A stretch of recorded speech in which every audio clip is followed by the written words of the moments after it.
these senators are today. I have sat here and saw a speaker make a ruling that I didn't agree with under the same standing orders.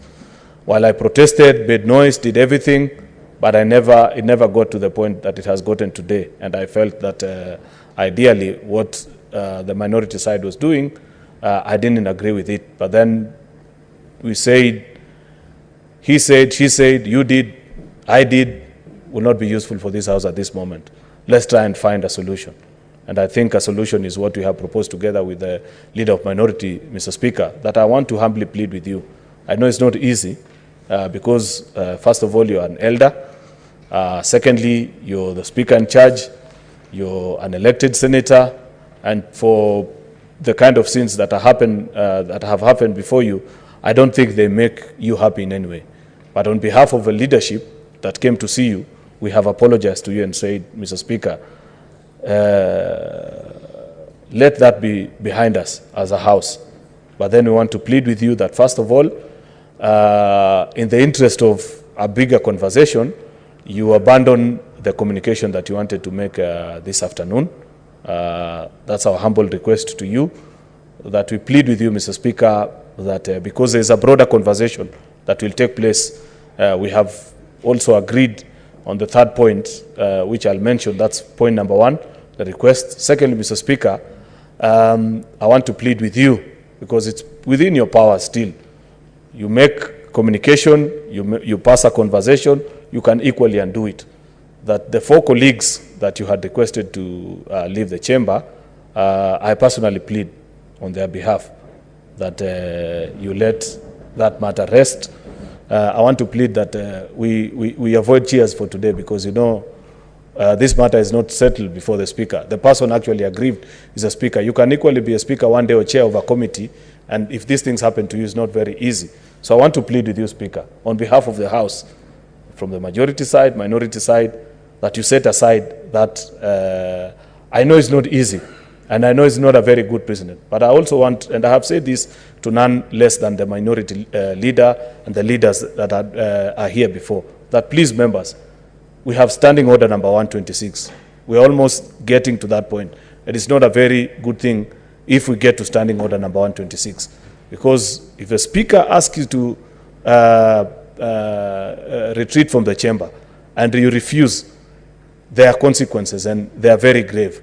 So I want to plead with us as members that come what may, either from the minority side or even from the team, the majority side, let us pass on the due respect that it is to the office of a Speaker. We will agree with him. There are days even I, as majority leader, will disagree with him. Members of my team will do it. But for the sake of sanity of this House, let us pass on the respect to that office. And we have pleaded with you, Speaker, that let that matter rest. Find it in your heart to let it sleep, so that our 4 colleagues can be seated together with us and we continue with the business. Then the third and the final thing, Mr. Speaker, is that we have given you our undertaking that tomorrow at 10 in the morning, we will be gathered as a leadership of the House. We'll come to your office. The minority leader will come with his team. I'll come with mine, and we reach a way forward on this particular issue. So that is a humble pleading that I bring before you, Mr. Speaker. I know it's not very easy, but I plead with you so that we can have, in the interest of sanity to the House, Mr. Speaker. Thank you.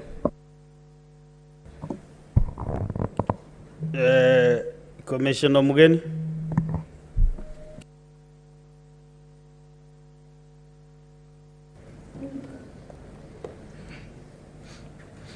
Yeah, thank you, Mr. Speaker. I first want to thank the majority leader, Senator Cheruiyot, for magnanimously agreeing to have a discussion between myself and him with the intention of trying to calm the tension that we have had in the House this afternoon. Mr. Speaker, leadership is not easy. If you read the book of Judges in the Bible, Mr. Speaker, there are a number of leaders who are anointed by God to lead their people, But on the way, they made many mistakes. So we are human beings. Once in a while, we make mistakes. But every day we commence our sessions with prayer, and we know that it is biblical to forgive. And I'm happy that the majority leader this afternoon has extended an olive branch to all of us to restore to solving our problems through some form of dialogue, which is a good thing. And Mr. Speaker, I also want to extend gratitude to your office because once I had a discussion with the majority leader, you also agreed to meet us. And I know it was not easy. That was not a very easy conversation. But it's times like this that leaders emerge. Mr. Speaker, leaders always extend an hand of forgiveness. Like Joseph in the Bible, who forgave his brothers even after the kind of atrocities they committed against him. So, Mr. Speaker, I want to just echo the words of the majority leader that we have agreed that you kindly step down the communication that you wanted to make this afternoon in the interest of restoring harmony in the House, and that, Mr. Speaker, you kindly and graciously agreed to allow the 4 senators to continue participating in the proceedings of the House, and that we are all senators, we have the right honorable members, Mr. Speaker. We can retreat tomorrow and have a discussion as leaders to find a solution. Mr. Speaker, this has happened before. I remember there is a time we protested that this House could not continue with these sessions when Senator Lelegwe, Senator Malala, and Senator Langat were arrested. And the Speaker then agreed to adjourn the House till we find our 3 colleagues. That was unprecedented. So, and I think what you are going to do, Mr. Speaker, today may be unprecedented, but we'll be citing it in the future, should an occasion like this arise. So I urge you, Mr. Speaker, to concur with the request that was made by the majority leader so that we can resume conducting the business of the House in harmony. Thank you, Mr. Speaker. Minority Linda.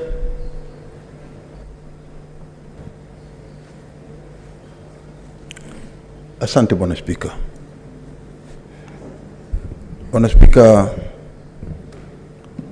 kwanza nataka nitoe shukrani kwako, kwa ndugu yangu kiongozi walio wengi,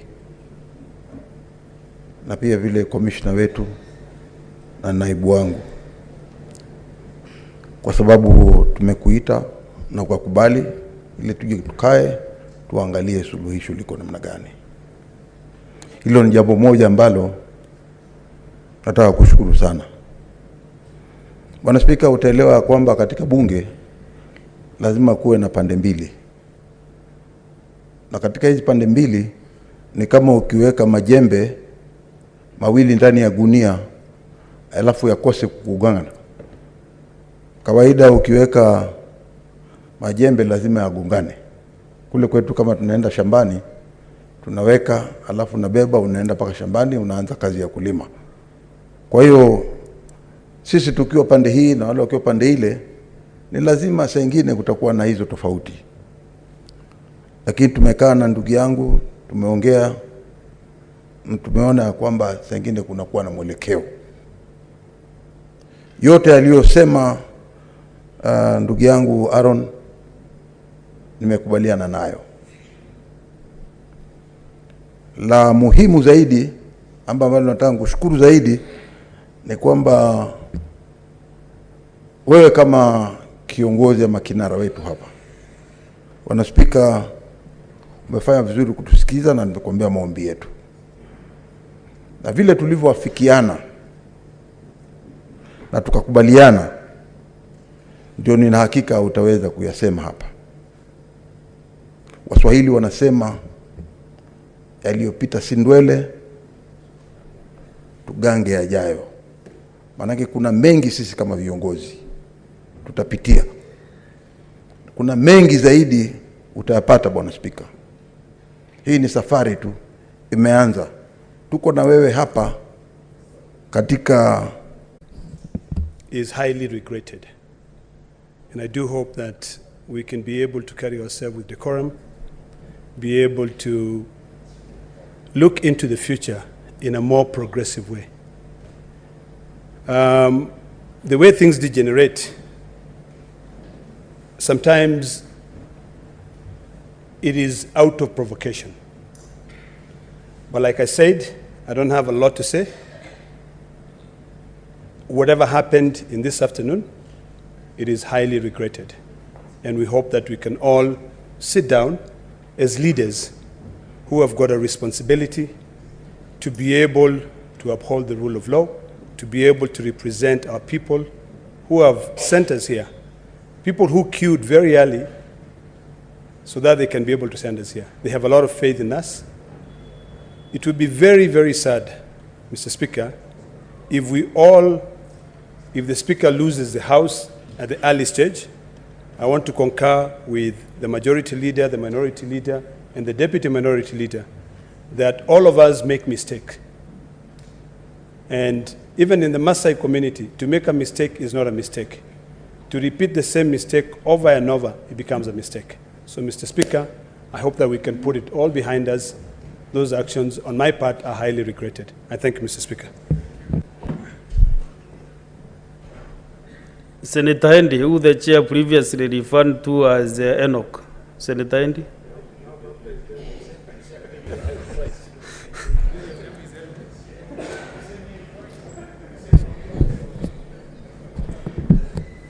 Mr. Speaker,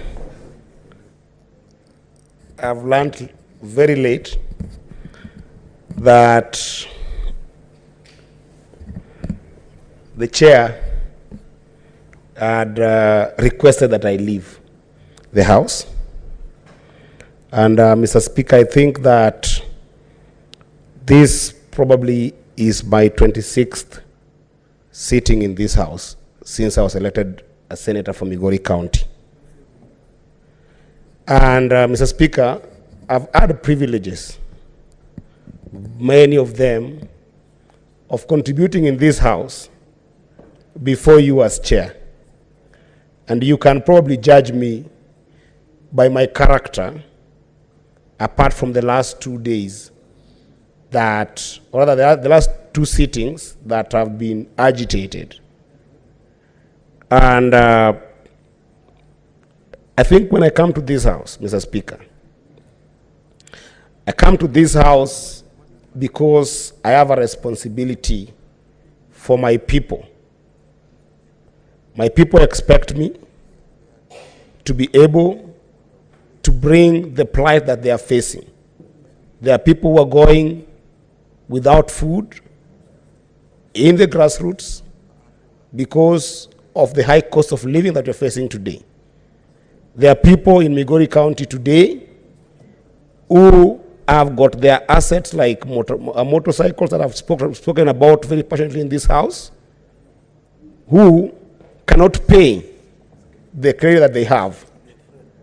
And Mr. Speaker, I do apologize